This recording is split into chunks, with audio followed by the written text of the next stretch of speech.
जी, अस्सलाम वालेकुम वरहमतुल्लाहि वबरकातुहू। मेरी आवाज़ आ रही है आप सबको? सर जी सर, आवाज़ तो आ रही है वालेकुम लेकिन कम है सलाम, सर। हमारी आवाज़। वालेकुम सलाम। जी सर, आपकी आवाज़ आ रही है। अच्छा, स्लाइड भी नज़र आ रही है। Lecture number 1, assistant election commissioner. ये स्लाइड शो हो रही है आपकी स्क्रीन पे? Yes sir. ओके, जी सर। चलें जी सर, हो रही है। स्टार्ट करते हैं जी। तमाम तारीफ़ें अल्लाह ताला की अज़ीम करीम शफ़ीक ज़ात के लिए, जो हम सब के दिलों के राज़ों से बखूब वाकिफ़ है। हम वो काम जिसका इरादा अभी करते ही नहीं हैं, अल्लाह ताला उससे भी वाकिफ़ हैं। हम सब आज एक अज़म, एक मिशन के लिए इकट्ठे हुए हैं।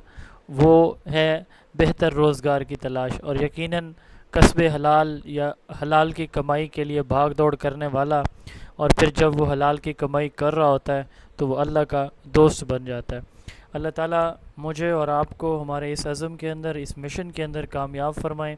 असिस्टेंट इलेक्शन कमिश्नर ग्रेड 17 की इलेक्शन कमीशन ऑफ पाकिस्तान में जो पोस्ट अनाउंस हुई हैं 27, उनकी तैयारी के लिए कल हमने आपको ग्रुप के अंदर एक प्री टेस्ट भेजा था। यकीनन आप सब ने वो अटैम्प्ट किया होगा। जो लेट आए हैं उनको अगेन भी हम इंशाअल्लाह ताला ग्रुप के अंदर भेज देंगे, वो उसको अटैम्प्ट कर लेंगे।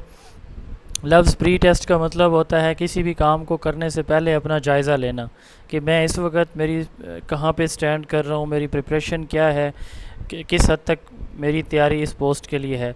इंशाअल्लाह ताला जब ये सेशन हमारा एंड होगा तो at the end of the session हम आपका एक सबमेटिव टेस्ट लेंगे। वो जो पोस्ट टेस्ट होगा या सबमेटिव टेस्ट होगा, तो उसके बाद आप फिर देखेंगे कि वो जो आपने पहला टेस्ट दिया था और जो आखिरी दिया है, तो उनमें कितना डिफरेंस आया, कितनी आपकी प्रिपरेशन हमारे वसातत से हुई। कामयाबी नाकामी न मेरे हाथ में है, ना आपके हाथ में है। कामयाबी सिर्फ़ और सिर्फ अल्लाह की अज़ीम ज़ात के हाथ में है। हमारा काम मेहनत करना है और नताइज अल्लाह की ज़ात के ऊपर छोड़ देना है।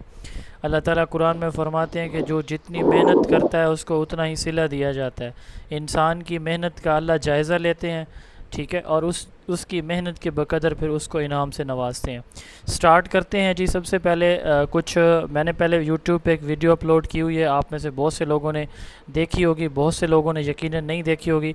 हम बहुत क्विकली एक बात कर लेते हैं इसकी क्वालिफ़िकेशन, एज लिमिट के ऊपर, एज रिलैक्सेशन के ऊपर, अप्लाई करने के प्रोसेस के ऊपर, ठीक है। उसके बाद इंशाल्लाह ताला सिलेबस, और फिर हम आज के लेक्चर की तरफ मूव करेंगे। मेरा नाम नईमुल्लाह फ़ारूकी है। स्कूल एजुकेशन डिपार्टमेंट में बतौर असिस्टेंट एजुकेशन ऑफिसर मैं पिछले 8 सालों से काम कर रहा हूँ। ये यूट्यूब चैनल हमारा मेरा पिछले 4 सालों से चल रहा है। अल्हम्दुलिल्लाह पीपीएससी और एफपीएससी की मुख्तलिफ़ पोस्ट की तैयारी हम करवा रहे हैं। तो 3 दिन लाइव लेक्चर बिल्कुल फ्री हैं। उसके बाद आपने हमारी असेसमेंट आई है। अब आप 3 दिन आपने लेक्चर देखने हैं, नोट्स देखने हैं, टेस्ट देखने हैं। उसके बाद आपने डिसाइड करना है कि आप क्या इस सफ़र में हमारे साथ चलना चाहेंगे, या किसी और एकेडमी को ज्वाइन करना चाहेंगे, या ये सफ़र आप अकेले तय करना चाहेंगे। ये फिर आप पे डिपेंड करेगा। तो इंशाल्लाह ताला हम जो बातें यहाँ पे करेंगे डेमो सेशन के अंदर, जो चीज़ें यहाँ पे शेयर होंगी थ्रू आउट द सेशन, इंशाल्लाह ताला अगर अल्लाह ताला की तरफ से ज़िंदगी हुई तो यही चीज़ें फिर शेयर की जाती रहेंगी। असिस्टेंट इलेक्शन कमिश्नर, इससे पहले डिस्ट्रिक्ट इलेक्शन कमिश्नर था, और उसके अंडर भी डिप्टी इलेक्शन कमिश्नर, इस तरह की सीट्स थी। ये पहली मरतबा उन्होंने कैडर को चेंज किया है। तो ये डिस्ट्रिक्ट लेवल की सीट है और इसमें 17 की सीट है। अच्छा सैलरी पैकेज है, गाड़ी भी मिलती है, ठीक है, एकोमोडेशन भी मिलती है। अच्छी जॉब है। अगर ये आपको मिल जाए, अल्लाह ताला आप सबके नसीब अच्छे करें और ये जॉब आप मेहनत करें और अल्लाह ताला आपको इससे नवाज़ दें। साफ ज़रा 27 सीट्स हैं, तो सब यहाँ पे मौजूद हैं उन सबको तो ये नहीं मिल सकती, लेकिन अल्लाह करे आप में से ज़्यादा लोगों को ये अल्लाह ताला इससे नवाजें। आप लोगों ने मेहनत करनी है। मास्टर किसी भी सब्जेक्ट के अंदर, चाहे वो साइंस का है या आर्ट्स का है, उसके अंदर मास्टर आपका है तो आप इस पोस्ट के लिए एलिजिबल हैं। लास्ट डेट इसकी 28 है, अभी 6 दिन पड़े हैं। बीए ऑनर यानी 4 ईयर आर्ट्स की डिग्री, BS honour, BSc honour, LLB 5 year वाला अगर आपके पास है तो आप इस पोस्ट के लिए एलिजिबल है। एलएलबी 3 ईयर प्लस 2 ईयर कोई भी गवर्नमेंट सर्विस आपके पास है। इसी तरह आपके पास बीए या बीएससी है और उसमें आपके पास 2 साल किसी भी सरकारी मुलाजमत का तजर्बा है। आप देखें यहाँ पे सिर्फ गवर्नमेंट का लिखा हुआ है, एनी गवर्नमेंट ऑर्गेनाइजेशन, प्राइवेट का, सेमी गवर्नमेंट का, एनजीओ का एक्सपीरियंस एक्सेप्टेबल नहीं होगा। तो बहुत से लोग ये इस परेशानी में थे कि जी इसमें तो लिखा हुआ है जॉब एक्सपीरियंस गवर्नमेंट जॉब का, तो ये उनके लिए है जिनकी क्वालिफ़िकेशन मास्टर नहीं है, बीए है, प्लस उनके पास अगर 2 साल कोई गवर्नमेंट जॉब है तो वो फिर एलिजिबल है। ठीक है, अब इसके लिए एज लिमिट क्या है? 30 year plus 5 year general age relaxation, यानी 35 साल तक आप इसके लिए जी सर क्या इंजीनियरिंग वाले अप्लाई सर कर कोई सकते भी हैं? कर सकता है, कोई भी डिग्री आपके पास है, बीए, बीएससी, कोई भी डिग्री, इसमें कोई स्पेसिफिक सब्जेक्ट मेंशन नहीं है, कोई भी आपके पास डिग्री है, आपके पास 16 ईयर क्वालिफिकेशन है, आप एलिजिबल है। 35 साल जो फ्रेश कैंडिडेट है उनके लिए है 35 साल अपर एज लिमिट। ठीक है, 35 साल तक। लोअर लिमिट यहाँ पे नहीं बताई हुई किसी की, 22 है, 23 है, 24 है, स्पेसिफाई नहीं की गई। अपर लिमिट बताई गई है 35। ठीक है, टोटल सीट्स कितनी है? 27 ओपन मेरिट पे। ओपन मेरिट से मुराद पूरे पाकिस्तान का, ओपन मेरिट पे 2 सीटें हैं, ये मेल की भी हो सकती हैं, फीमेल की भी हो सकती हैं। पंजाब की 10 हैं जिसमें वुमेन की 3 स्पेसिफिक हैं और जो है वो 1 माइनॉरिटी की है। सिंध अर्बन की 3 है, सिंध रूरल की 5 हैं, इसमें 1 माइनॉरिटी कोट है। केपी की 5 है, एक्स फाटा की 1 है, आज़ाद कश्मीर की 1 है। अब इसमें बलूचिस्तान की कोई सीट नहीं है। ठीक है, आपकी प्लेस ऑफ पोस्टिंग पाकिस्तान के किसी भी डिस्ट्रिक्ट इलेक्शन ऑफिस के अंदर हो सकती है, पाकिस्तान के किसी भी सूबे, किसी भी शहर के अंदर। तो आपने www.ecp.gov.pk और jobs.ecp.gov.pk इस लिंक को सर्च करें तो आपको जो है ना इस पर ऑनलाइन अप्लाई करें। ठीक है, ऑनलाइन अप्लाई करने के बाद ये जो चीज़ें हैं कि जी सीवी अटैच, सीवी सब ने अटैच करनी है। ठीक है, जो गवर्नमेंट जॉब होल्डर हैं तो वो अपनी एनओसी बनवाएंगे। ठीक है, और उसके बाद जो है वो आपने इनको कोशिश करनी है कि जिस दिन अप्लाई करें उससे 1-2 दिन के बाद जो है ना इनको इनके एड्रेस के ऊपर जो है ना ये सेंड कर दें। एड्रेस कौन सा है जी? PO box number 1418 Islamabad. ठीक है, पीओ बॉक्स नंबर 1418 इस्लामाबाद, ये सिंपल सा एड्रेस है, इसके ऊपर आप भेज दें।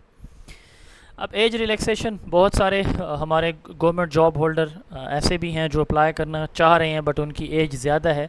तो यहाँ पे वो लोग जो स्पेशल स्केड्यूल कास्ट से हैं, जैसे बुद्धिस्ट कम्युनिटी से हैं, ट्राइबल एरियाज़, आज़ाद कश्मीर के, नॉर्दर्न के, तो उन लोगों के लिए 3 ईयर फर्दर एज रिलैक्सेशन है। ठीक है, 3 साल यानी 38 साल तक। ठीक है, अब रिटायर्ड ऑफिसर्स या रिटायर्ड ऑफिशियल्स पाकिस्तान के आर्म फोर्सेस के, आर्मी, एयरफोर्स, नेवी के, तो 15 year are the number of year actually served in the armed forces of the Pakistan whichever is less. तो 15 साल उनकी एज से कम कर दिए जाएंगे अगर उनमें से किसी ने भी पाकिस्तान की किसी भी फोर्सेस के अंदर जॉब की है। मीन टू से 35 से ऑनवर्ड आप कर सकते हैं 15 मज़ीद। ठीक है, तो अब साफ ज़ाहिर है कि ये 50 बनेंगे इनके लिए। गवर्नमेंट सर्वेंट, कोई भी ऐसा सरकारी मुलाजिम या मुलाजमा जिसने 2 साल रेगुलर सर्विस की है, ठीक है, उसको 10 साल तक जो है ना वो एज रिलैक्सेशन दी जाएगी, लेकिन वो उसकी अपनी एज 55 साल हो। ठीक है, 55 साल से ज़्यादा ना हो। तो डिसेबल पर्सन ये इसमें कैटेगरी के अंदर नहीं आता। बहरहाल ये एज रिलैक्सेशन फार्मूला है। अब इम्पोर्टेंट बात जो है वो सिलेबस है। इस पोस्ट के लिए स्पेसिफ़िकली सिलेबस अभी अनाउंस नहीं हुआ, लेकिन इससे पहले जो टेस्ट हुआ था इसका, तो इसके लिए उसका सिलेबस ये था 30% इंग्लिश। अब इसके अंदर इंग्लिश में सिनोनिम होंगे, एंटोनिम्स होंगे, डायरेक्ट इनडायरेक्ट होंगे, एक्टिव और पैसिव वॉइस होंगे, और इसके साथ साथ जो है इसमें यूज़ ऑफ प्रोनाउन होंगे, सेंटेंस करेक्शन होगी, ये सारी चीज़ें होंगी। इंग्लिश लिटरेचर भी हो सकता है, लेकिन चूँकि इसके पेपर के 2 हिस्से होंगे, ये भी नोट कर लीजिए। पहला इसका जो है ये MCQs बेस 100 नंबर का पेपर होगा, 100 मार्क्स का। इसमें जो क्वालिफाई करेंगे, जो टॉपर्स होंगे, ठीक है, एक सीट के लिए 3 से 5 लोगों को उन्होंने सेलेक्ट करना है। तो ये फिर उसके लिए इंग्लिश ऐसे के लिए, लेकिन साफ ज़ाहिर जो MCQs बेस्ड है तो इससे ज़्यादा लोगों को वो क्या करेंगे, स्क्रीनिंग करके वो इंग्लिश ऐसे का टेस्ट लेंगे। इंग्लिश ऐसे जो क्वालिफाई करेंगे देन 3 से 5 लोगों को इंटरव्यू के लिए कॉल किया जाएगा। 30% इंग्लिश के बाद constitution of Islamic Republic of Pakistan part 1, 2 and part 8। ठीक है, पार्ट 1, 2 और 8 जो है वो इसका हिस्सा होंगे। और इलेक्शन एक्ट 2017 जो आज हमारा टॉपिक है, 30% यहाँ से, इस्लामियात 10 मार्क्स की 10%, Pakistan affair 10%, current affair 10%, everyday science 10%। तो ये सिलेबस होगा। हम चलते हैं आज के टॉपिक की तरफ, ठीक है। हमारा ये सेशन आपको आई थिंक सो कि इस पे बात करने की ज़रूरत नहीं है, इसकी डिटेल आपको बता दी गई है। आज हम जो टॉपिक डिस्कस करने जा रहे हैं असिस्टेंट इलेक्शन कमिश्नर की पोस्ट के लिए, इस टॉपिक का नाम है द इलेक्शन एक्ट 2017। पाकिस्तान का इलेक्शन एक्ट जो मौजूदा एक्ट है, इलेक्शन कमीशन ऑफ पाकिस्तान का जो इलेक्शन कंडक्ट करवाता है वो नेशनल और प्रोविंशियल कॉन्स्टिट्यूंसीज़ के अंदर। तो ये एक्ट इस वक्त इम्प्लीमेंटेड है, द इलेक्शन एक्ट 2017। इस एक्ट के टोटल 15 चैप्टर हैं और 241 सेक्शन है। टोटल चैप्टर इस एक्ट के कितने हैं?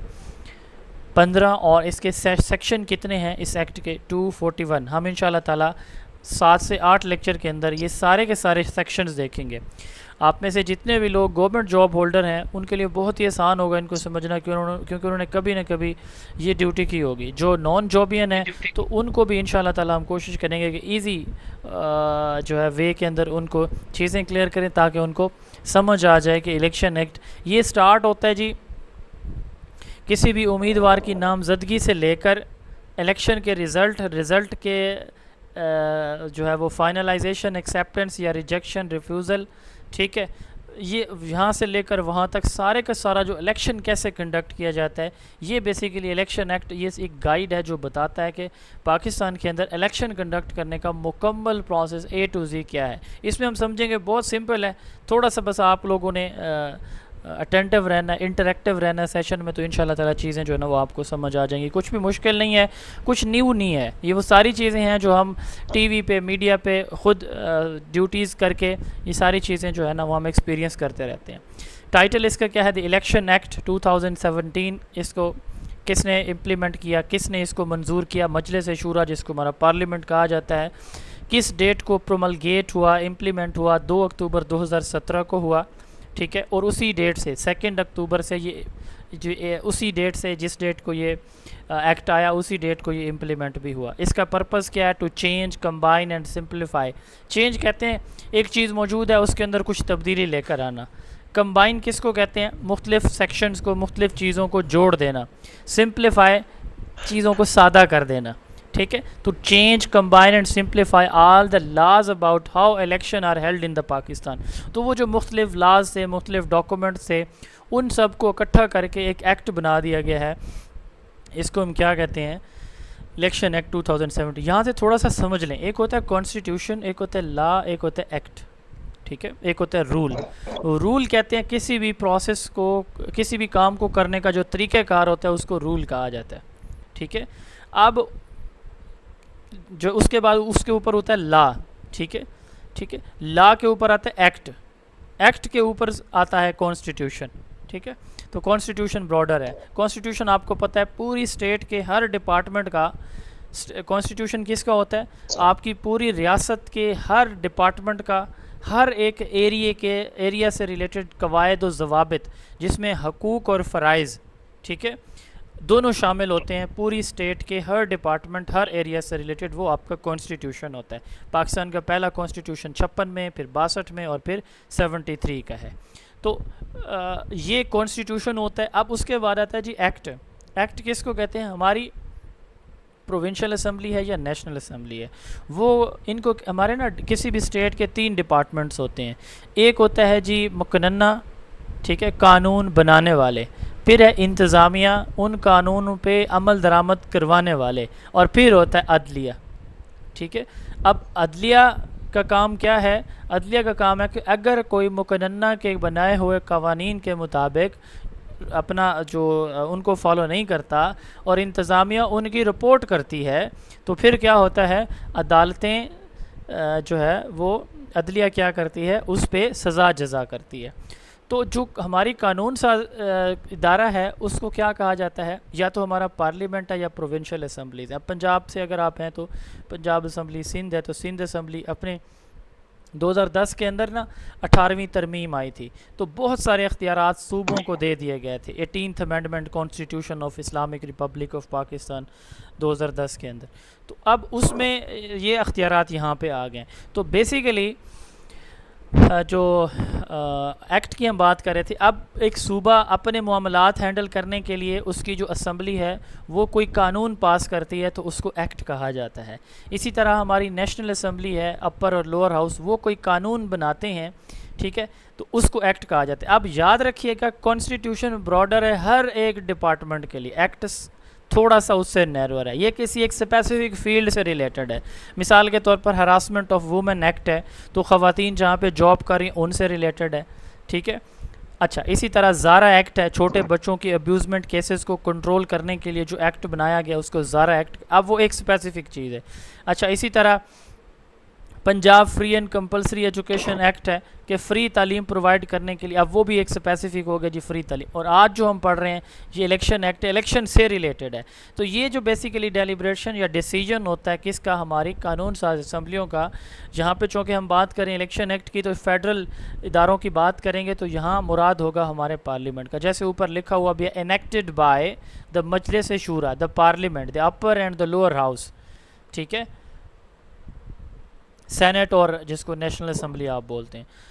What it covers everything related to election, इसके अंदर क्या चीज़ मौजूद है, लाइक द, अच्छा इसमें ना एक और बात भी थोड़ा सा पॉइंट, मैंने ऑर्डिनेंस आपको कॉन्स्टिट्यूशन बताया, उसके बाद जो है ना वो एक्ट आपको बता दिया। अब यहाँ पे ऑर्डिनेंस होता है। सम टाइम ऐसा होता है कि हमारी जो कानून साज असम्बली हैं वो उनकी जो एमरजेंसी कोई गैदरिंग मीटिंग या अप्रूवल उनकी नहीं हो सकती पॉसिबल, तो हमारे फेडरल लेवल पे हमारा प्रेसिडेंट होता है, प्रोविंशियल लेवल पे हमारे गवर्नर्स होते हैं। तो जो गवर्नर का ऑर्डर है या प्रेसिडेंट का ऑर्डर है वो भी कानून की हैसियत रखता है, उसको ऑर्डिनेंस कहा जाता है। ये यूजुअली एमरजेंसीज़ में होती हैं या उस वक्त जब असम्बलियाँ मौजूद नहीं होती, जैसे इलेक्शन हो रहे होते हैं तो असम्बलियाँ तो नहीं होती, इंटरिम गवर्नमेंट चल रही होती है, तो उस वक्त अब कानून, तो अगर फ़र्ज़ करें किसी कानून की अशद एमरजेंसी में ज़रूरत पड़ जाती है तो कौन बनाता है, तो उस वक्त प्रेसिडेंट या गवर्नर एक ऑर्डर इशू करता है। उस ऑर्डर की हैसियत ऐसे ही होती है जैसे किसी असम्बली से मंजूर शुदा किसी एक्ट की होती है।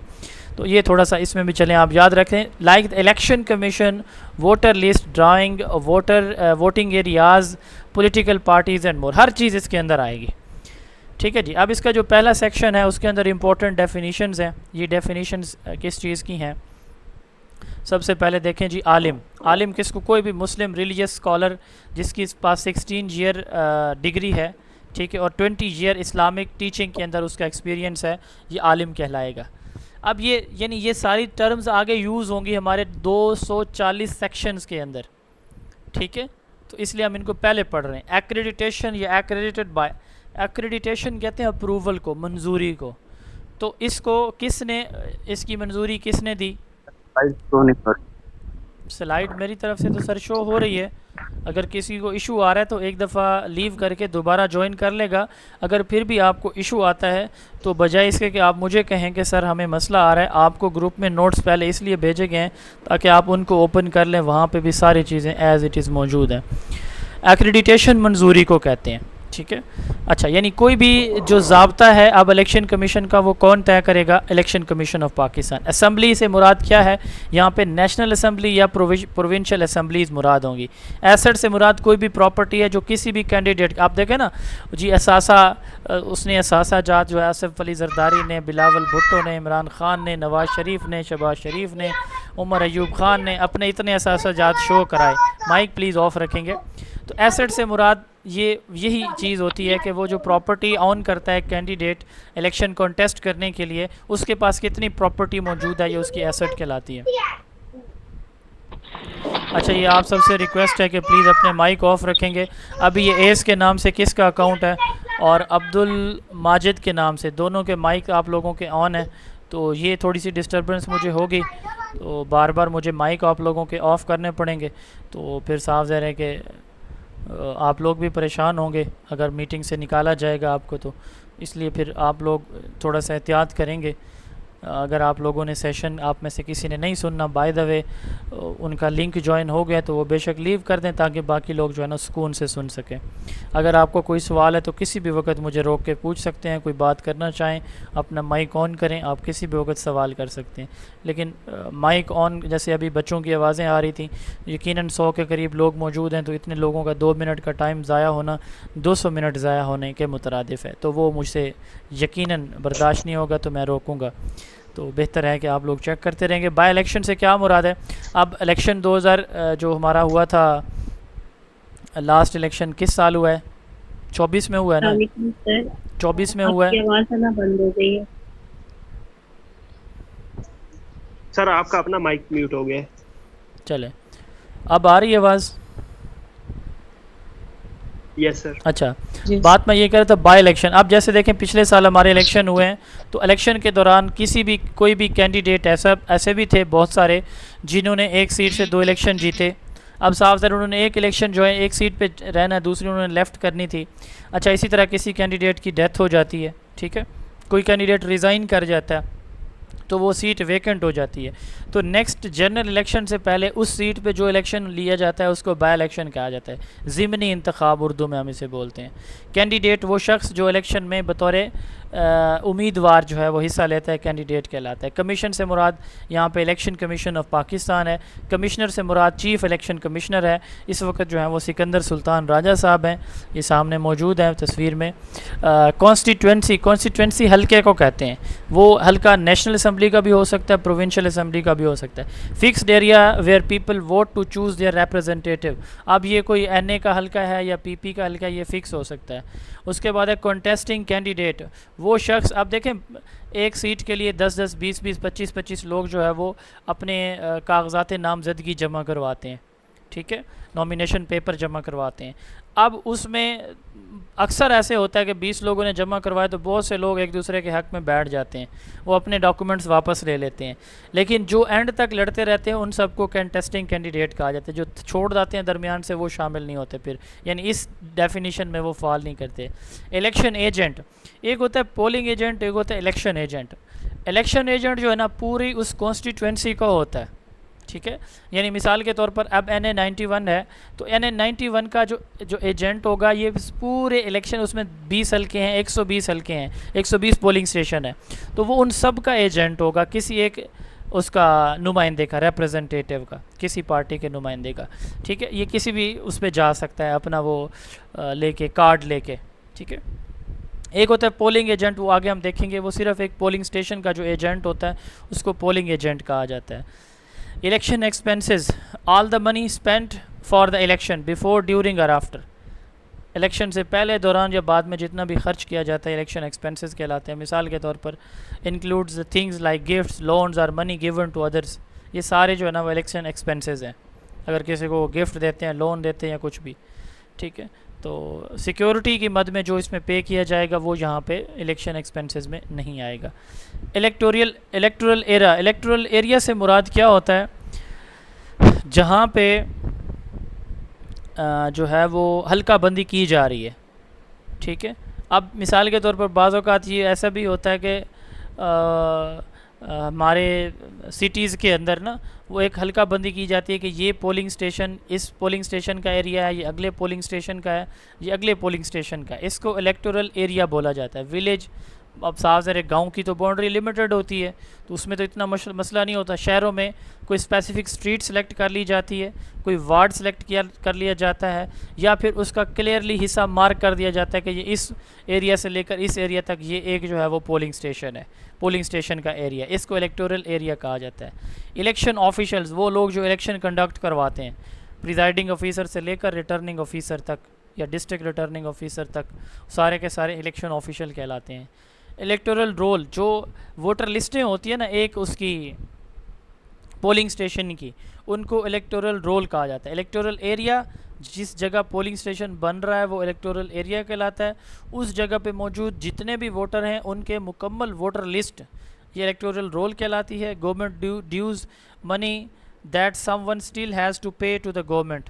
कोई किसी ने अगर किसी कैंडिडेट ने अगर कोई सरकारी कोई चलान कोई फ़ीस वगैरह किसी चीज़ की कोई रहती है उसकी, तो वो कहलाएगी लोन जो उधार लिया जाता है। रिटर्न्ड कैंडिडेट वो शख्स वो कैंडिडेट जो इलेक्शन जीत जाता है। टेक्नोक्रेट किसी भी डिपार्टमेंट के अंदर स्किल्ड बंदा, फाइनेंस का जो माहिर है, आईटी का कोई माहिर है, फार्मिंग का कोई माहिर है, तो वो टेक्नोक्रेट कहलाता है। किसी भी प्रोफेशन के अंदर 20 साल से ज़्यादा तजर्बा रखने वाला उस फील्ड का माहिर स्किल बंदा टेक्नोक्रेट कहलाता है। वोटर वो शख्स जो अपने नाम से वोट कास्ट करता है जिसका नाम इलेक्टोरल रोल यानी वोटर लिस्ट के अंदर मौजूद होता है।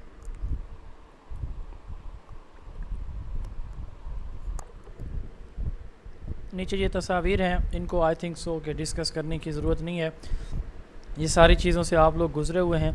अब ये चैप्टर नंबर 1 इसका ख़त्म हो गया। इसके टोटल 15 चैप्टर हैं। सेकंड चैप्टर, पहला चैप्टर डेफिनेशन थी, सेकंड चैप्टर है how election commission of Pakistan works, ठीक है, सेकंड चैप्टर है। अब जैसे मैंने बताया कि election commission of Pakistan manage its own rules and meeting, ये अपने रूल्स एंड सब रूल्स एंड रेगुलेशन बनाता रहता है, ठीक है। Most decision are made by majority votes, majority election की जो इलेक्शन कमीशन ऑफ पाकिस्तान जो है ये वोटिंग से अपना डिसीजन लेता है, जो भी इसका वोट होता है। अगर इसके जो मेंबरान हैं इलेक्शन कमीशन के, अगर उनके वोट टाई हो जाते हैं, बराबर हो जाते हैं, तो जो इलेक्शन चीफ इलेक्शन कमिश्नर है तो वो जो है अपना फ़ाइनल डिसीजन लेता है। ECP powers to give orders, ECP election commission of Pakistan free और फेयर इलेक्शन कंडक्ट करने के लिए किसी को भी ऑर्डर दे सकती है, किसी भी डिपार्टमेंट को, ठीक है। और इनके ऑर्डर उसी तरह ही अहमियत रखते हैं जिस तरह एक हाई कोर्ट के ऑर्डर अहमियत रखते हैं, यानी इसके पास ऑर्डर देने की या कोई भी काम कराने की उतनी ही पावर है जितनी हाई कोर्ट के पास होती है, ठीक है। If the law doesn't explain something election commission of Pakistan can give guidance, कि कोई भी ऐसा लॉ जहाँ पे जो है वो आपको कोई गाइडेंस नहीं मिल रही होती, तो इलेक्शन कमीशन ऑफ पाकिस्तान उस पर जो गाइडलाइन देगा वो फ़ाइनल कंसिडर की जाएंगी। गवर्नमेंट या गवर्नमेंट के जितने भी डिपार्टमेंट हैं उनका स्टाफ चाहिए, इवन जजेस को भी। अब देखें जो 18 का इलेक्शन हुआ था जजेस ने कंडक्ट कराया था, अगर उनको chief justice of Pakistan allow करता है तो जजेस भी इस प्रोसेस के अंदर शामिल होंगे और वो भी असिस्ट करेंगे इलेक्शन कमीशन ऑफ पाकिस्तान को। इसके अलावा बाकी सारे डिपार्टमेंट्स जो है ना वो असिस्ट करेंगे। अब यहाँ पे एक बड़ा इंपॉर्टेंट है जो जॉबियन है उनको पता भी है, जब भी इलेक्शन का स्केड्यूल अनाउंस होता है तो कोई ट्रांसफ़र जो है वो अलाउ नहीं होता किसी भी डिपार्टमेंट का। No job transfer can happen without the ACP's okay. Election commission of Pakistan जब तक बैन नहीं हटाता तब तक किसी भी डिपार्टमेंट का कोई भी मुलाजिम एक डिपार्टमेंट से दूसरे डिपार्टमेंट में, एक ऑफिस से दूसरे ऑफिस में अपना तबादला नहीं करवा सकता। Election commission of Pakistan sharing its powers, तो ECP can allow its member or officer to use some of its powers, जैसे ये दे देते हैं चीफ़ इलेक्शन कमिश्नर को के पास अख्तियारात होते हैं, स्पेशल ये बेंचेस बना लेते हैं, ग्रुप्स बना लेते हैं जो कि कंप्लेंट्स या फिर जो अपील्स होती हैं उनको हैंडल करते हैं। अच्छा, उसके बाद है यूजिंग व्हीकल्स फॉर इलेक्शंस। अब इलेक्शन कमीशन ऑफ पाकिस्तान साफ ज़ाहिर है कि जिस दिन इलेक्शन होता है तो उस दिन गाड़ियाँ यूज़ होती हैं। ये गाड़ियाँ जो है अब साफ ज़ाहिर इलेक्शन कमीशन ऑफ पाकिस्तान के पास भी इतनी नहीं है, ना ही गवर्नमेंट के पास इतनी गाड़ियाँ मौजूद होती हैं कि वो सारे मुल्क के अंदर या जो 2 सूबों के अंदर इलेक्शन हो रहे हैं तो वहाँ उनको प्रोवाइड करें।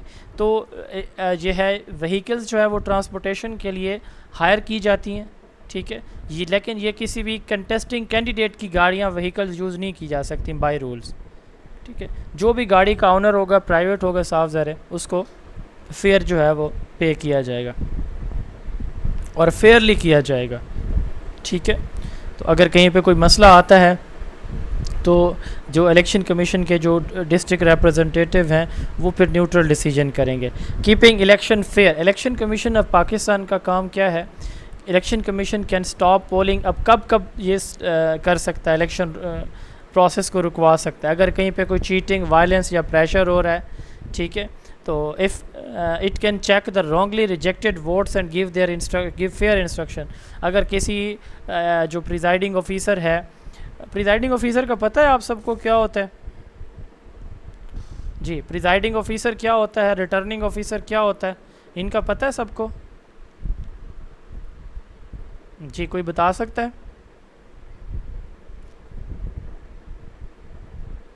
नहीं पता। नो सर, नहीं पता। जो पोलिंग स्टेशन पे वोट वगैरह को मॉनिटर जी करो सर, प्रिजाइडिंग ऑफिसर जो है वो 16 ग्रेड का गज़ेटेड ऑफिसर होता है। एक पोलिंग स्टेशन के ऊपर जो ऑफिसर पोलिंग स्टेशन के ऊपर इलेक्शन कंडक्ट करवा रहा होता है ना, मेन रिस्पॉन्सिबल होता है जो, वो होता है प्रिजाइडिंग ऑफिसर। ठीक है। अब इसी तरह पूरे हलके का एक होता है रिटर्निंग ऑफिसर। पूरे हलके का वैसे दो होते हैं। पूरे हलके के जो रिटर्निंग ऑफिसर होते हैं उसको क्या कहा जाता है? पूरे हलके का जो ऑफिसर है जो इलेक्शन को मैनेज कर रहा है तो उसको कहते हैं रिटर्निंग ऑफिसर। फिर एक डिस्ट्रिक्ट का होता है। ठीक है, ग्रेड 17 का होता है। हाँ जी। अच्छा, इसके बाद जो है ना वो पूरे डिस्ट्रिक्ट का एक ऑफिसर होता है जो पूरे डिस्ट्रिक्ट के अंदर मुख्तलिफ जो हलके हैं नेशनल असम्बली के, प्रोविंशियल, उन सब को देख रहा होता है। वो सब आरओ के ऊपर होता है, जितने भी आरओज हैं रिटर्निंग ऑफिसर उनके ऊपर। उसको कहते हैं डीआरओ, डिस्ट्रिक्ट रिटर्निंग ऑफिसर उसको कहा जाता है। यस। अच्छा, अब ये थोड़ा सा अपने माइंड में रखिएगा कि अब जो है वो अगर किसी भी प्रिजाइडिंग ऑफिसर ने पोलिंग स्टेशन के ऊपर कोई गलती से या जानबूझ के एक रिटर्निंग जी जी जी सर, एक रिटर्निंग ऑफिसर आरओ की हेल्प के लिए आरओ भी होता है। हाँ करता है। हाँ, एक आरओ होता है। ठीक है, यस। एक होता है आरओ रिटर्निंग ऑफिसर, उसके नीचे दो एआरओ होते हैं। दो होते हैं, एक रिटर्निंग ऑफिसर के अंडर दो एआरओ होते हैं। जी। अच्छा, कैंसिलिंग इलेक्शन रिजल्ट्स। जी जी बिल्कुल। अगर इलेक्शन लॉज को बैडली ब्रोकन किया गया है, उसको वायलेट किया गया है, रोका जा सकता है। ठीक है। वुमेन्स वर स्टॉप, अगर ख़वातीन को वोट कास्ट करने से रोका गया है, इलेक्शन उस हल्के का कैंसिल हो सकता है। अगर 10% से कम ख़वातीन ने किसी भी जगह पे जो है ना वोटिंग में हिस्सा लिया है तो वो जो रिज़ल्ट्स हैं वो भी कैंसिल किए जा सकते हैं। इलेक्शन कमीशन ऑफ पाकिस्तान के पास ये अख्तियार है कि वो अनाउंस रिज़ल्ट को रिज़ल्ट अनाउंस हो चुका है उसके बाद 60 दिन के अंदर अंदर उसका रिज़ल्ट कैंसिल कर सकता है, और इसकी अपील फिर सुप्रीम कोर्ट में की जा सकती है अगर किसी भी कैंडिडेट के उसमें होता है, जैसे इस इलेक्शन में हुआ था, आप लोगों को पता है। रेस्पेक्ट फॉर ईसीपी की मैंने बताया किस तरह की, किस लेवल की पावर है, हाई कोर्ट की, डिस्ट्रिक्ट कोर्ट की, सुप्रीम कोर्ट की। जी, किस लेवल की पावर होती है इनके पास? शाबाश, अभी हमने पढ़ा है district court, session court, high court या सुप्रीम कोर्ट। हाई कोर्ट के बराबर इसके पास अख्तियार होते हैं। Yes yes. Money and expenses, ACP money comes from, अब जब गवर्नमेंट इसको फंड करती है इलेक्शन कमीशन ऑफ पाकिस्तान को, सारे के सारे, ठीक है, जितने भी इसके एक्सपेंसेस होते हैं गवर्नमेंट इनको फंडिंग करती है। Training in public awareness, election commission जो है अपने वर्कर्स को, जितने भी इनके वर्कर्स होते हैं वो district returning officer, 2 assistant returning officer और पूरे हलके के जो प्रिजाइडिंग ऑफिसर हैं, फिर असिस्टेंट प्रिजाइडिंग ऑफिसर हैं, फिर पोलिंग ऑफिसर हैं, तो इन सब को वो क्या करते हैं, ट्रेनिंग करवाते हैं। ठीक है, ये हम अगले लेक्चर के अंदर इनका स्ट्रक्चर देख लेंगे, डीआरओ से लेकर जो है ना वो पोलिंग ऑफिसर तक, पोलिंग एजेंट तक, अगले लेक्चर में। आज तो वो मैं बना नहीं सका, लेकिन मुझे लग रहा है कि उसकी ज़रूरत पड़ रही है, तो अगली इसमें लेक्चर में एक स्लाइड इस पर बनाएंगे। अच्छा, इसमें सबको ट्रेनिंग दी जाती है। ठीक है, इलेक्शन लॉज के, इलेक्शन प्रोसेस के अबाउट के कैसे वोटिंग की जाएगी। ठीक है, ख़ास तौर पर वुमेन को, डिसेबल्ड को, मिनॉरिटीज़ को, जो खवात, अब देखें आपने देखा होगा कि पैनाफ्लेक्स बैनर्स लगे होते हैं, वीडियोस आती हैं, सोशल मीडिया के ऊपर आती है, प्रिंट इलेक्ट्रॉनिक मीडिया के ऊपर, तो पब्लिक अवेयरनेस दी जाती है, ट्रेन किया जाता है कि आपने अंगूठा कैसे लगाना है, आपने निशान कैसे लगाना है, पर्ची को फोल्ड कैसे करना है, सारे का सारा प्रोसेस तमाम वोटर्स को सिखाया जाता है। रिज़ल्ट मैनेजमेंट सिस्टम, अभी ये जो 2018 का इलेक्शन हमारा हुआ है ना, तो इसमें RMS सिस्टम लॉन्च किया गया था। अभी ये 24 का इलेक्शन भी सारा आपको पता है RMS सिस्टम के तहत कंट्रोल किया गया है, रिज़ल्ट मैनेजमेंट सिस्टम। तो ये एक एप्लीकेशन थी जिसके ऊपर सारा जो रिज़ल्ट है वो अपलोड करना होता है। ठीक है, जो आप जो फॉर्म 47 है, माइक इसमें काम किया हुआ जी, असगर खान साहब ने इस पे काम किया हुआ है। माइक किसी फीमेल का ऑन है, प्लीज़ ऑफ करें। जी सर, आप अपना तजर्बा शेयर करें 1 मिनट में।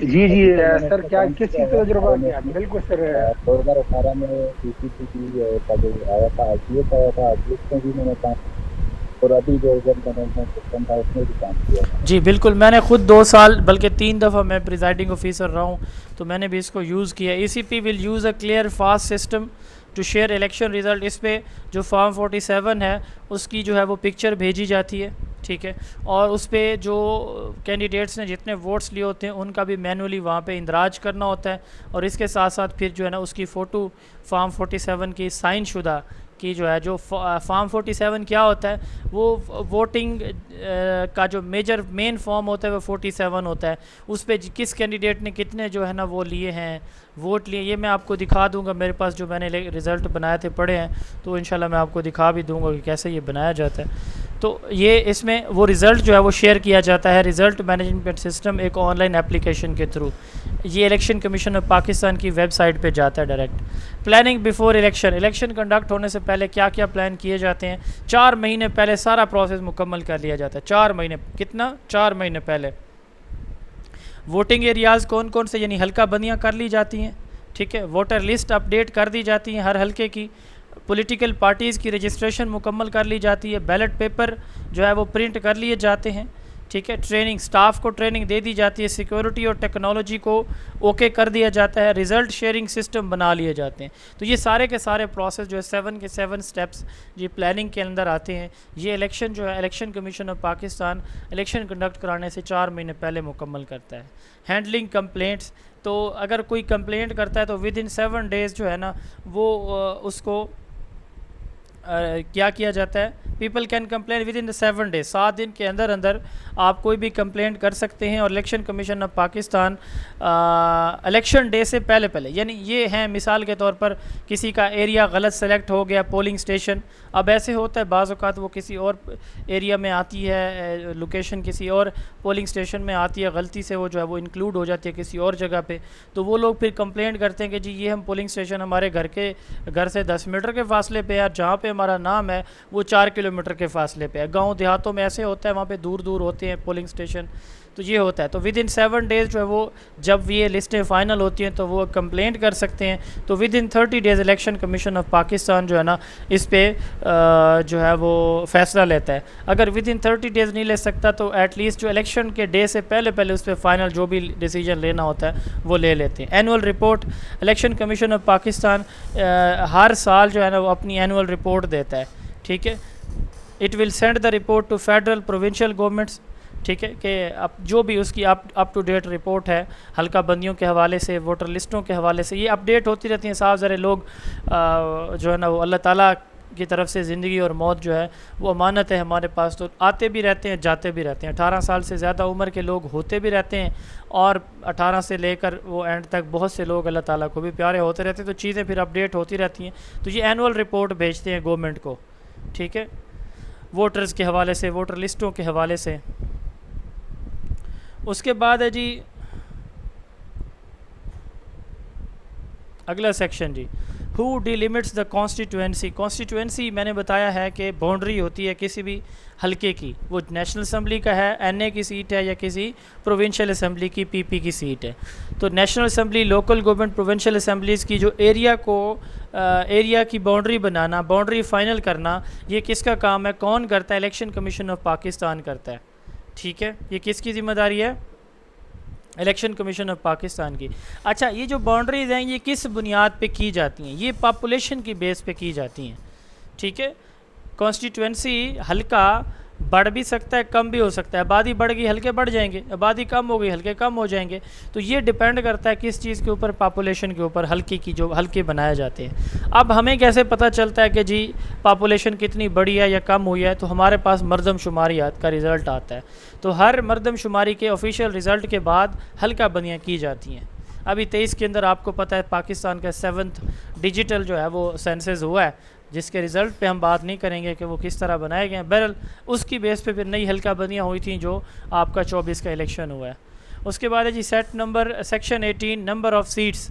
अब नेशनल असम्बली की सीट्स कितनी होंगी, प्रोविंशियल असम्बली की कितनी होंगी, ये कौन डिसाइड करेगा, again election commission of Pakistan, ठीक है। ये सीट्स जो है वो सूबों में कैपिटल में डिवाइड की जाती हैं, प्लस वुमेन के लिए, नॉन मुस्लिम के लिए भी कोटा रिज़र्व रखा जाता है। Article 51A the constitution of Islamic Republic of Pakistan ये वुमेन को और नॉन मुस्लिम को ये राइट देता है कि उनका हक है कि वो एज अ कैंडिडेट कॉन्टेस्ट करें या एज अ कैंडिडेट कोई किसी भी सीट पे अप्लाई कर सकते हैं पाकिस्तान के किसी भी नेशनल या प्रोविंशियल असम्बली के लिए। तो प्रोविंसेस, इस्लामाबाद कैपिटल टेरिटरी, ठीक है, उसके लिए या फिर रिज़र्व सीट के लिए जो नंबर ऑफ़ सीट्स है कि वुमेन की कितनी होंगी कोटे की, नॉन मुस्लिम्स की कितनी होंगी, ये कौन डिसाइड करता है? इलेक्शन कमीशन ऑफ पाकिस्तान करता है। किस article of the constitution of Islamic Republic of Pakistan 51 के अकॉर्डिंग। प्रोविंशियल असम्बली में इसी तरह है कि जनरल सीटें कितनी होंगी, वुमेन की कितनी होंगी, नॉन मुस्लिम की कितनी होंगी, ये हमारा आर्टिकल 106 बताता है। नेशनल असम्बली के लिए आर्टिकल 51 है और जो प्रोविंशियल असम्बलीज़ के लिए हमारा आर्टिकल 106 है, ठीक है। A person shall not be registered unless identity is verified by NADRA. अब एक शख्स कोई भी है, वो चाहे वो कैंडिडेट है चाहे वो वोटर है, उस वक़्त तक वो रजिस्टर नहीं होगा जब तक उसकी वेरिफिकेशन नादरा नहीं करेगा, यानी नादरा के रिकॉर्ड में जब तक नहीं होगा। अब ये कुछ बाई कैमरल सिस्टम किसको कहते हैं? अपर और लोअर हाउस को। पाकिस्तान का जो है निज़ाम जो मुकन्ना है, इसको पार्लियामेंट कहा जाता है, मजलिस शूरा भी इसको बोला जाता है। ये बाई कैमरल है, बाई कैमरल 2 हाउसेस पे मुश्तमिल, ठीक है। लेजिस्लेचर मुकन्ना को कहते हैं, कानून बनाने वाले, ठीक है। तो ये जो है वो 2 हाउसेस पे मुश्तमिल है, नेशनल असम्बली और सेनेट पे। नेशनल असम्बली लोअर हाउस है, सेनेट अपर हाउस होता है। टोटल इस वक्त जो हमारी सीट्स हैं वो लोअर हाउस की 336 हैं, नेशनल असम्बली की। तो हमारे प्रेसिडेंट आसिफ अली ज़रदारी पाकिस्तान के 18वें सदर हैं। पाकिस्तान के पहले सदर का नाम सिकंदर मिर्ज़ा था। आसिफ ज़रदारी साहब से पहले जो पाकिस्तान के प्रेसिडेंट थे उनका नाम आरिफ अलवी था। पाकिस्तान के मौजूदा प्राइम मिनिस्टर का नाम शहबाज शरीफ है। ये पाकिस्तान के 33वें वज़ीर-ए-आज़म हैं अगर हम केयर टेकर को साथ शामिल करें, और अगर 7 केयर टेकर्स को अगर हम इसमें से निकाल दें तो ये पाकिस्तान के 26वें वज़ीर-ए-आज़म हैं। पाकिस्तान के पहले जो प्रेसिडेंट थे उनका नाम प्राइम मिनिस्टर थे, यहाँ पे प्राइम मिनिस्टर आएगा, प्रेसिडेंट नहीं आएगा, ठीक है। पाकिस्तान के पहले प्राइम मिनिस्टर का नाम लियाकत अली ख़ान था, और पाकिस्तान के लास्ट प्राइम मिनिस्टर जो शहबाज शरीफ से पहले थे वो भी शहबाज शरीफ थे। अगर केयर टेकर की बात करें तो कौन थे जी? क्या नाम था उनका? बलोचिस्तान के थे सर, वोट सेनेटर बलूचिस्तान वाली जी। अनवारुल हक काकड़। यस, अनवारुल हक काकड़ साहब थे, ठीक है। अगर आप उसकी केयर टेकर की बात करेंगे, leader of opposition Pakistan Tehreek Insaf के उमर अयूब साहब हैं। ये नंबर ऑफ़ सीट्स हैं, ये वैसे हम बाद में भी पढ़ेंगे, लेकिन आपके जनरल नॉलेज के लिए है कि जो जनरल सीट्स हैं पाकिस्तान की टोटल वो 266 हैं। वुमेन के लिए रिज़र्व कोटा वो 60 सीट्स हैं, और नॉन मुस्लिम के लिए 10, तो टोटल 336 सीट्स हैं हमारी जो नेशनल असम्बली हैं इसकी, ठीक है। इसी तरह अगर हम सेनेट की बात करें तो अपर हाउस इसको कहा जाता है बाई कैमरल सिस्टम में। तो सेनेट में जो लोग सेलेक्ट होते हैं उनको सेनेटर्स कहा जाता है। ये 6 साल के लिए सेलेक्ट होते हैं, इनके हर 3 साल बाद इलेक्शन होते हैं। नेशनल असम्बली का बाई लॉ जो इलेक्शन होता है वो हर 5 साल बाद होना है, जबकि सेनेट का इलेक्शन बाई लॉ हर 3 साल के बाद होता है। तो आधे में जो सेनेटर्स हैं वो सेलेक्ट होते हैं एक इलेक्शन में, आधे अगले इलेक्शन के अंदर सेलेक्ट होते हैं, ठीक है। तो सेनेट जो है जितने भी लॉ जो पास होते हैं फेडरल के वो सेनेट के थ्रू होते हैं।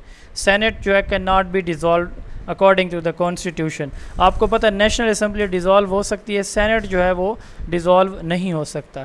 सेनेट के जो चेयरपर्सन होते हैं उसको चेयरमैन सेनेट कहा जाता है, और उसके जो वाइस चेयरपर्सन होते हैं उसको डिप्टी चेयरमैन सेनेट कहा जाता है।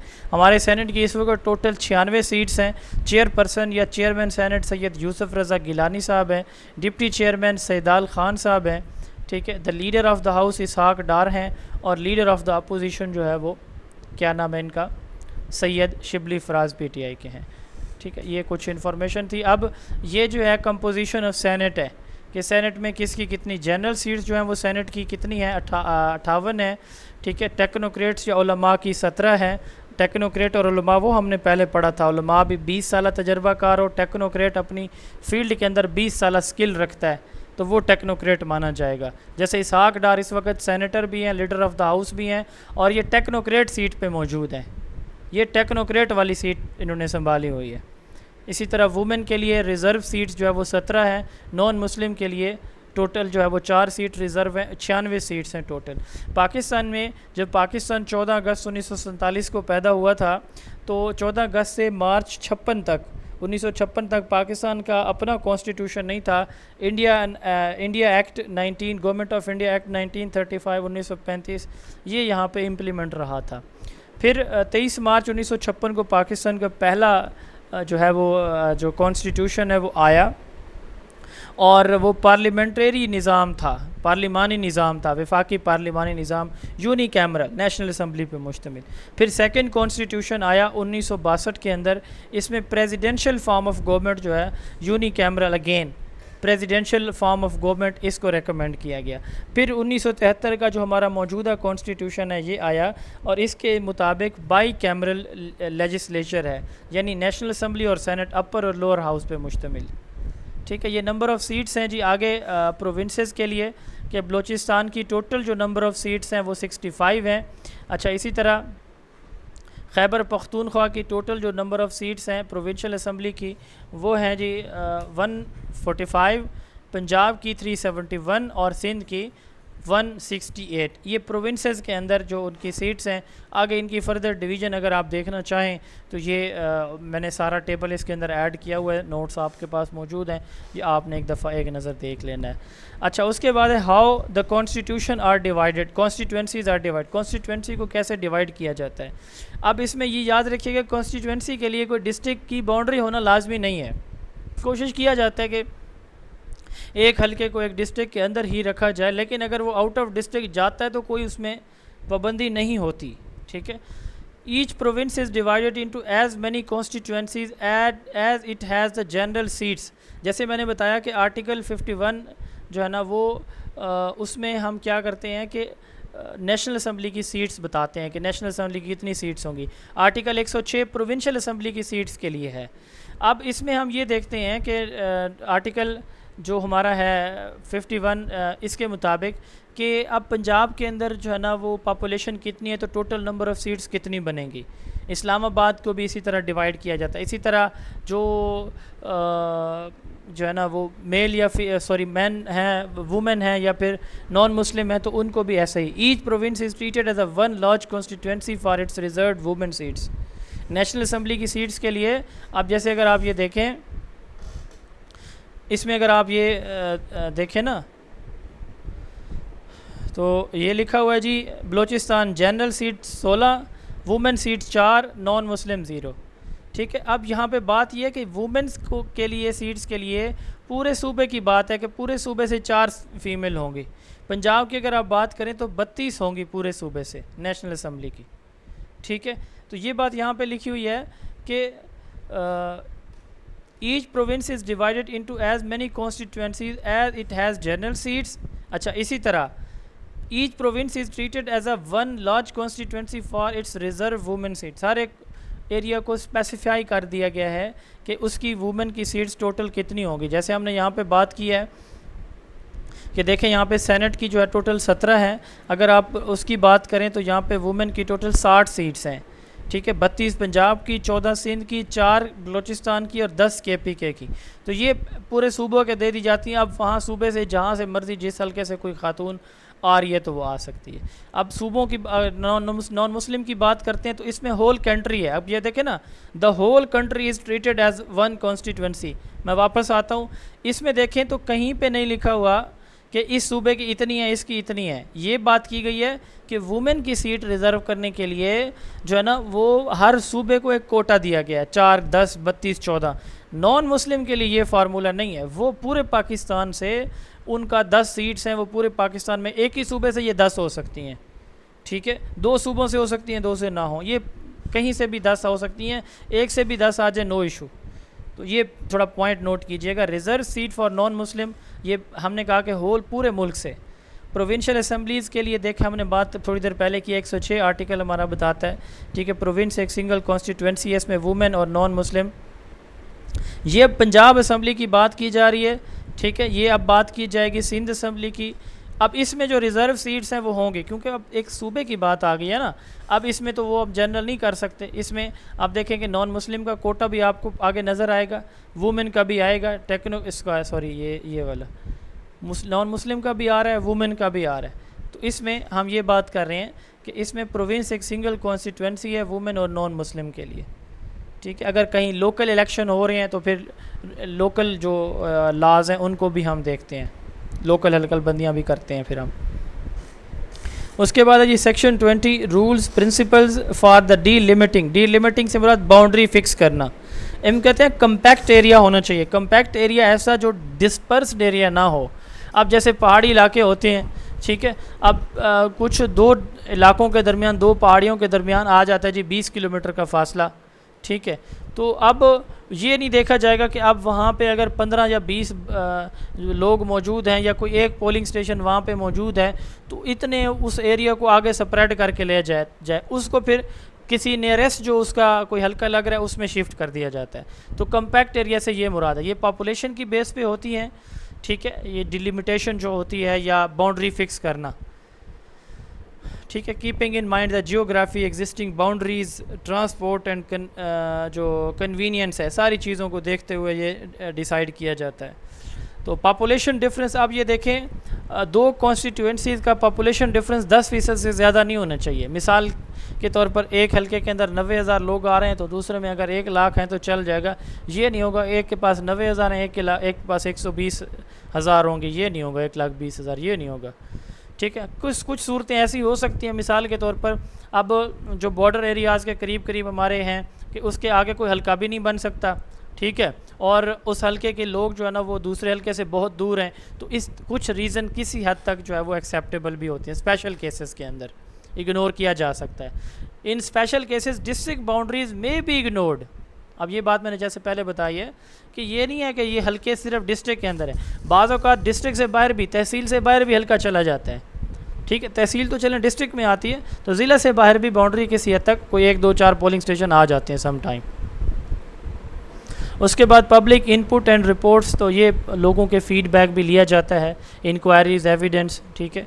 तो अगर किसी का कोई फीडबैक है तो विद इन 30 डेज़, जैसे पहले हमने बात की है कि विद इन 30 डेज़ जो है ना वो उसको फ़ाइनल किया जाता है। कोई भी लिस्ट आती है, लिस्ट के अंदर प्रॉब्लम है तो लोगों की जो कंप्लेंट्स हैं उनको रिजॉल्व किया जाता है। फाइनल चेंज अलाउड, तो ECP can still make changes the final constituency. अब बाउंड्रीज़ के अंदर बाद अगर लोग शिकायत करते हैं कि जी हमारा तो उस हल्के में है नहीं, हम तो वोटर हैं जी फ़लाँ उसके उम्मीदवार के, और फिर वो उम्मीदवार भी उनके साथ होते हैं।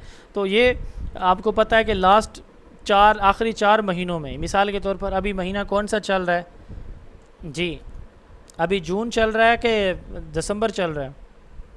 जागो, सो गए सारे? जुलाई चल रहा है। जुलाई यस, जुलाई चल रहा है ना। जुलाई। अब जुलाई में 4 महीने ऐड करें, अगस्त, सितंबर, अक्टूबर एंड नवंबर। तो यानी अगर दिसंबर में इलेक्शन है तो अभी शुरू हो जाएगा 4 महीनों में। तो in at least but only at least 4 month before the election schedule is announced. कोई भी चेंज किया जा सकता है उस यानी 4 महीने के अंदर अंदर उसकी रीज़न रिकॉर्ड की जाएंगी। अब साफ ज़ाहिर है कि 4 महीने पहले इलेक्शन कमीशन हर एक चीज़ अपनी फ़ाइनल कर चुका होता है, तो गज़ट में भी पब्लिश हो चुकी होती है, वेबसाइट पे भी। लेकिन इन केस के इलेक्शन कमीशन ने अपने सारे फ़ैसले कर लिए हैं, सारी चीज़ें प्रिपेयर कर ली हैं, और किसी को कोई ऑब्जेक्शन है तो वो जो है वो at least 4 month before the election schedule वो क्या कर सकता है कि इलेक्शन कमीशन को लिखेगा, इलेक्शन कमीशन उसके अंदर चेंजिंग कर सकता है। लेकिन आखिरी आपको पता है हफ्ते 10 दिन के अंदर बाद अगर लोगों को पता चलता है कि जी हमारा वोट, तो उनका वोट रह जाता है, वो कास्ट नहीं हो सकता, इसी वजह से कि इलेक्शन कमीशन एंड पे जाके चेंज नहीं करता।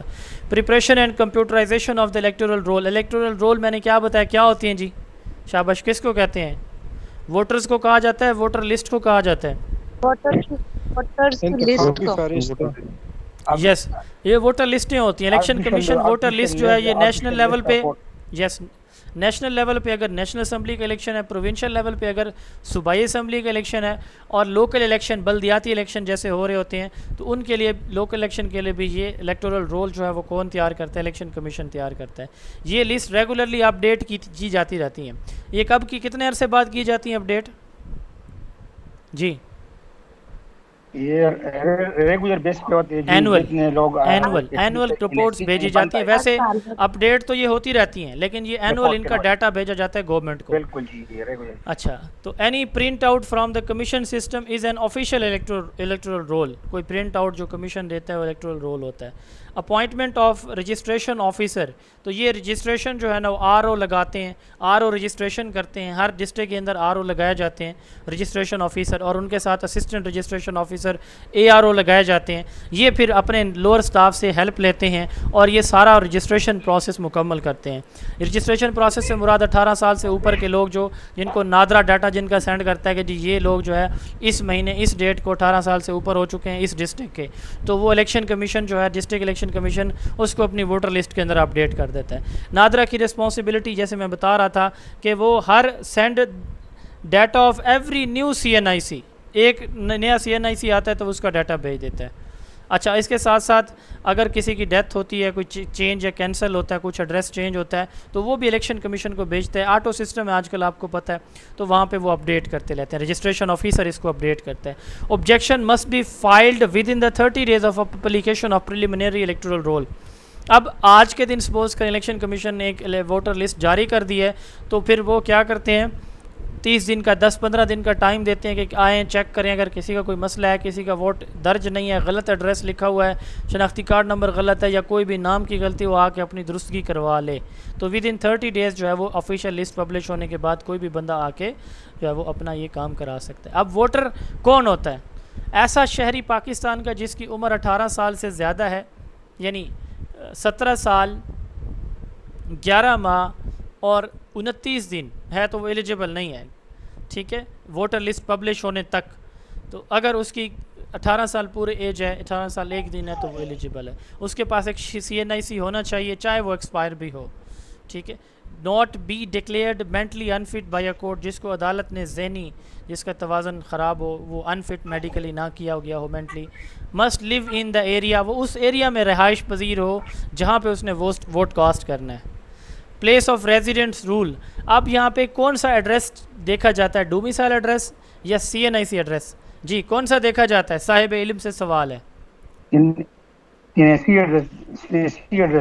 CNIC एड्रेस देखा जाता है, क्योंकि इसी की बेस पे आपकी, हाँ, अब ये देखें, अगर आपका CNIC का एड्रेस चेंज होता है तो आपका वोट जिस जगह, आप मिसाल के तौर पर मेरी जॉब हो जाती है इस्लामाबाद में, तो मेरा एड्रेस वहाँ का ऑटोमेटिकली अगर मैं चेंज करवाता हूँ अपने CNIC के ऊपर एड्रेस, तो वो मेरा वोट वहाँ पे होगा उस हल्के के अंदर। ठीक है, preliminary voter list, draft voter list का डिस्प्ले किया जाता है 30 days के लिए, डिस्प्लेड फॉर एटलीस्ट 30 इलेक्शन से 30 days पहले। और इसमें कोई क्लेम है, कोई ऑब्जेक्शन है, जैसे पहले भी बात हो चुकी है, तो वो अपना क्लेम अपने प्रूफ के साथ जो है ना वो एप्लीकेशन की सूरत में जमा करवाता है कि मेरा ये इशू है, इसको ठीक किया जाए। रिवाइजिंग अथॉरिटीज़, उसके बाद ये देखें 241 सेक्शन है, 15 चैप्टर 241 सेक्शन, तो चीज़ें बहुत सिंपल सी हैं, कोई इतना मुश्किल नहीं है। कि अभी आपको लेक्चर के बाद एक गूगल ड्राइव टेस्ट भी मिलेगा, तो इंशाल्लाह ताला जिसने अच्छी तरह लेक्चर को सुना एक भी सवाल उसका गलत नहीं होगा इंशाल्लाह। रिवाइजिंग अथॉरिटीज़, कमीशन अपॉइंट करती है रिवाइजिंग अथॉरिटीज़ को, जो कि वोटर लिस्टों को फिर करेक्ट करते हैं। ठीक है, क्लेम और ऑब्जेक्शन, ये अगेन जो है वो विद इन 30 days, तो आपने कोई ऑब्जेक्शन रेज़ किया है तो विद इन 30 days जो है ना वो फिर आगे उसको एक्सेप्ट किया जाएगा या रिजेक्ट, जो भी करना है वो करेगा अथॉरिटी। ट्रांसफरिंग वोट्स, अब voter can apply to move their vote from one area to another before the final voter list are published. ये भी ऑप्शन दिया जाता है कि बजाय इसके कि हम नादरा में चेंज करें, नादरा उनको भेजें, हम अपना शनाख्ती कार्ड की कॉपी और एक एप्लीकेशन लिख के डायरेक्ट चले जाएं इलेक्शन ऑफिस में और उनको एप्लीकेशन दे दें कि हमारा जो है ना वोट यहाँ से, यहाँ के बजाय यहाँ पे जो है ना शिफ्ट किया जाए, वो कर देते हैं। ऑफिसर इनिशिएटेड चेंजेस के लिए कमीशन की तरफ से फॉर्म 21 मिलता है सर। जी सर। सर वो चेंज के लिए आपको कमीशन ने एक फॉर्म बनाया है, फॉर्म 21 को कहा जाता है, वो आप कौन सा फॉर्म कहा जाता है? सॉरी सर, इसका बाकायदा एक फॉर्म है। कौन सा फॉर्म का नाम? 21 जी, फॉर्म 21, फॉर्म 21, ये नोट कर लें यहाँ पे। हाँ यस मैं फॉर्म लिख भी 21 लेता हूँ इशू करता है, उसको आपने उसको ग्रीन ग्रीन ग्रीन कलर का पेज उसका होता है, उस पे आप अपना वोट का चेंजिंग कर सकते हो जिस ठीक है, एड्रेस पे थैंक यू आप सो करना मच। चाहते हो। वो फॉर्म चलो बाकायदा yes yes thank you so much sir. Form sir कह रहे हैं कि फॉर्म 21 यूज़ किया जाता है, ये जो एप्लीकेशन फॉर्म है ये यूज़ किया जाता है। अभी जो है ना हम इनके जो फॉर्म है ये शायद एंड पे हम देखेंगे इंशाल्लाह ताला कि कौन सा फॉर्म कहाँ पे यूज़ होता है। 10-12 जो मेजर फॉर्म है उनके नाम, टाइटल और उनका फंक्शन इंशाल्लाह देखेंगे। Registration officer can apply to add miss name, correct errors even without individual request. अब रजिस्ट्रेशन ऑफिसर आरओ जो होते हैं, एक आरओ है रिटर्निंग ऑफिसर, वो बनता है सिर्फ टेम्परेरी तौर पर जब इलेक्शन कंडक्ट होना होता है। सर अगर मैं इधर जी सर अगर मैं इधर कोट करूँ, ये आरओ का ये रजिस्ट्रेशन ऑफिसर आरओ नहीं होता आजकल। जो अभी इलेक्शन ऑफिसर थे जो इस पोस्ट की तैयारी, असिस्टेंट इलेक्शन कमिश्नर को ही रजिस्टर ऑफिसर का अभी बनाया है जी। हर डीसी और एक डीसी और उसका डिस्ट्रिक्ट कमिश्नर, और जो अभी ये पहले इलेक्शन ऑफिसर था अभी इसी को अभी रजिस्ट्रेशन ऑफिसर बनाया है। ये फंक्शन अभी ये कर रहा है। Thank you. अब सर ये कह रहे हैं कि मौजूदा जो यस थैंक यू कि आरओ जो है वो मौजूदा जो असिस्टेंट इलेक्शन कमिश्नर होगा यही आरओ का रोल प्ले करेगा। Thank you sir. अच्छा अब जो है यही रजिस्ट्रेशन ऑफिसर होगा। यस रजिस्ट्रेशन ऑफिसर होगा। Inquiry by the authority, claim या ऑब्जेक्शन जो भी हैं वो शॉर्ट हेयरिंग में उनको दोनों पार्टीज़ जो है उनका जो है वो डिसीजन किया जाएगा। अगर मिसाल both parties are notified and heard before the decision, तो दोनों पार्टीज़ को दो पार्टीज़ के दरमियान को क्लैश है कि जी हमारा हल्का ये होना चाहिए। अब जैसे वो कहते हैं कि बाज़ औक़ात ऐसे होता है कि जो एक पोलिंग स्टेशन सेट किया जाता है ना, तो आधे लोग कहते हैं कि जी दो इलाकों को मिला के वो एक कहता है कि जी हम दूसरी साइड पे हैं, ठीक है, तो हमें जो है ना इस हल्के के साथ पोलिंग स्टेशन में वोट नहीं कास्ट करना, किसी और में करना है। तो जो अब साफ ज़रा जिनके साथ अटैच किया गया अगर वो वहाँ से अलग होते हैं तो उनका फिर हल्के की तादाद कम होती है, उनका हल्का ख़त्म, वो कहते हैं कि नहीं जी यहाँ पे आती हैं। तो अगर ये दोनों पार्टीज़ को फिर इकट्ठा सुना जाता है और डिसीजन किया जाता है। Officer the fix error in the voter list apply decision from revising authorities. Revising authorities जो भी डिसीजन आते हैं तो ऑफिसर उसमें करेक्शन करता है, उसमें चीज़ें ऐड या रिमूव होने वाली जो भी हैं वो कर लेता है। फाइनल वोटर लिस्ट जो है वो पब्लिश की जाती है करेक्शन के बाद। Regular revision, voter list regularly revise की जाती हैं, उसमें जो भी मिस्टेक हैं ये वक्तन फ़वक्तन ये भी इस पे रेगुलर जो है वो अपडेट किया जा रहा होता है इसको। उसके बाद है जी enrolment and correction any times. Name को कोई भी रॉन्ग इन्फॉर्मेशन है, वोट ट्रांसफ़र है, वेरिफिकेशन है, ये किसी भी वक्त की जा सकती है, ठीक है, किसी भी वक्त ड्यूरिंग द ईयर की जा सकती है। Fresh voter list in case of error or natural disaster, कोई हंगामी सूरत हाल हुई, कोई सैलाब ज़लज़ला आया, सारा डाटा ख़राब हो गया, फॉल्टी डाटा था, तो इलेक्शन कमीशन के पास ये अख्तियार है कि वो नई वोटर लिस्ट जनरेट कर सकता है। Cut off date, no changes to the voter list are allowed within the 30 days before the assembly or local government term ends until after election except in by election. यानी इसमें वो ये कह रहा है कि कोई चेंजेस वोटर लिस्ट के अंदर उन 30 दिन के अंदर जब कोई भी जो गवर्नमेंट है वो एंड हो रही होती है तो आखिरी 30 दिन के अंदर कोई आप चेंजिंग नहीं कर सकते, ठीक है, तो जब तक वहाँ फिर इलेक्शन फिर नहीं हो सर इलेक्शन प्रोग्राम अनाउंस होने के एक महीने पहले सर इलेक्शन प्रोग्राम अनाउंस करने से एक महीने पहले इसको फ्रीज किया जाता है। फ्रीज कर दिया, यस, इसमें कोई भी चेंजिंग जो है वो नहीं फ्रीज किया जाए, यस, हाँ, क्योंकि नहीं होगा जी, बिल्कुल यस, उसमें कोई चेंजिंग फिर नहीं की जाती, किसी का कोई है भी सही मसला तो फिर नहीं होगा, ठीक है। कमीशन पावर, कमीशन ऐड या रिमूव वोटर इन special cases like death, duplicate names after giving notice. ये कमीशन फिर बाज़ औक़ात इसमें नोटिस इशू कर देता है कि ये डेथ वाली, ये यानी कमीशन को अख्तियार है कि वो इसमें अगर कुछ करना है, लेकिन स्पेशल केसेस के अंदर डेथ या डुप्लीकेशन जहाँ पे है वहाँ बाज़ औक़ात होता है एक बंदे का 2-2 दफ़ा नाम आ जाता है। अच्छा, क्या एक बंदे का 2 दफ़ा नाम आए तो सवाल है, जनरल क्वेश्चन है, क्या वो एक दफ़ा वोट कास्ट करेगा या 2 दफ़ा करेगा?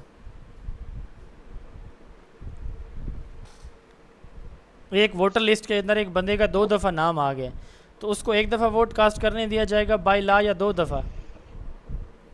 एक दफ़ा, एक दफ़ा, वन टाइम ओनली, एक दफा, यस, वन टाइम ओनली।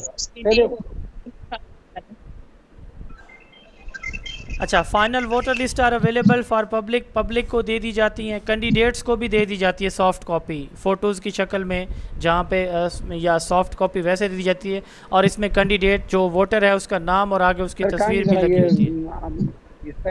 अपना जी सर सॉरी, स्लाइड जरा अपडेट करें, स्लाइड आप आगे चलेगा, स्लाइड पीछे सर। अच्छा चलें, सर, या स्लाइड मैंने चेंज कर दिए, चलें आप स्लाइड शो। भी आ जाएगा स्लाइड।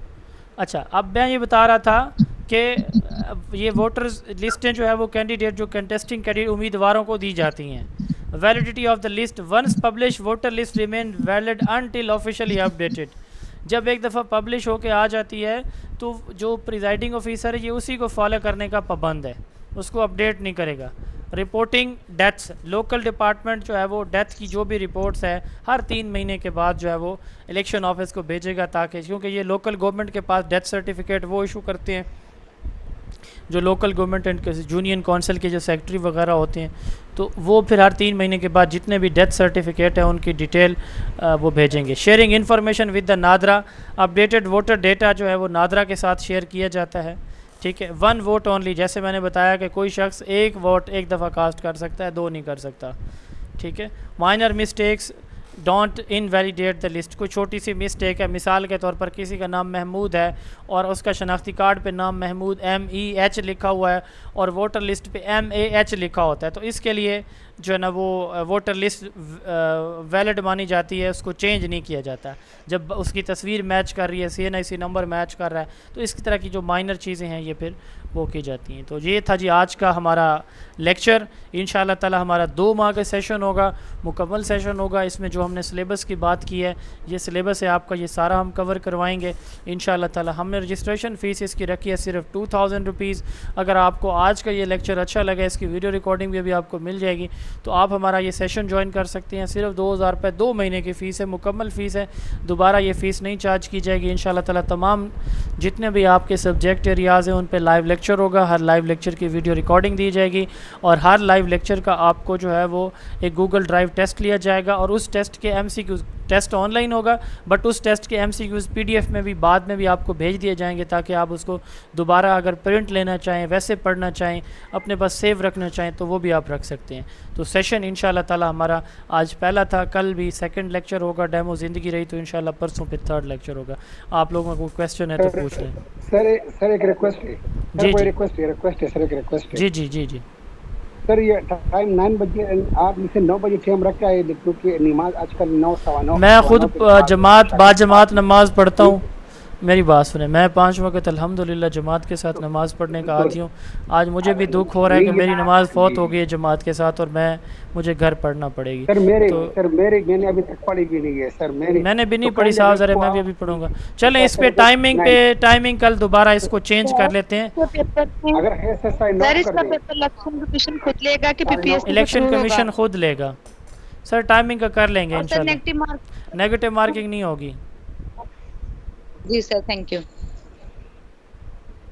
सर। चैप्टर नंबर 2 में आपने सेक्शन मेंशन नहीं किया सर, सेक्शन 1 जो नंबर है वो मेंशन नहीं किए kindly. Chapter number 2 role of commission का, जिसमें आपने सेक्शन नहीं दिए सर।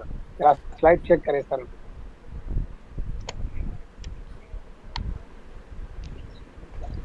नहीं, चैप्टर 1 डेफिनेशंस है ना सर, सेक्शन मेंशन नहीं है। चैप्टर नंबर 1 में डेफिनेशंस है सर। सॉरी, चैप्टर नंबर 2 नहीं सर, चैप्टर नंबर 2 आपने चैप्टर नंबर 2 सॉरी सर, अगर चेक करें चैप्टर नंबर 2 में सर नहीं है। चलें ये सेक्शन 7 मेंशन कर लेंगे, ठीक है, सेक्शन ये 7 मेंशन हो जाएंगे इंशाल्लाह। ठीक है, ये सर ये परमानेंट सीट है, परमानेंट सीट है। जी सर, रेगुलर सीट है, 17 ग्रेड की है, बहुत अच्छी सीट है। जी सर। सर इसका टेस्ट कब एक्सपेक्टेड है? टेस्ट सर पहले तो साल बाद 2-2 साल बाद भी होता रहे, लेकिन इस दफ़ा होपफुली 6 माह के अंदर अंदर इसका टेस्ट हो जाएगा। 6 माह कम से कम टाइम ये लेंगे, 6 माह कम से कम। सर 6 माह के बाद सर आप खुद भी इसमें टेस्ट देंगे?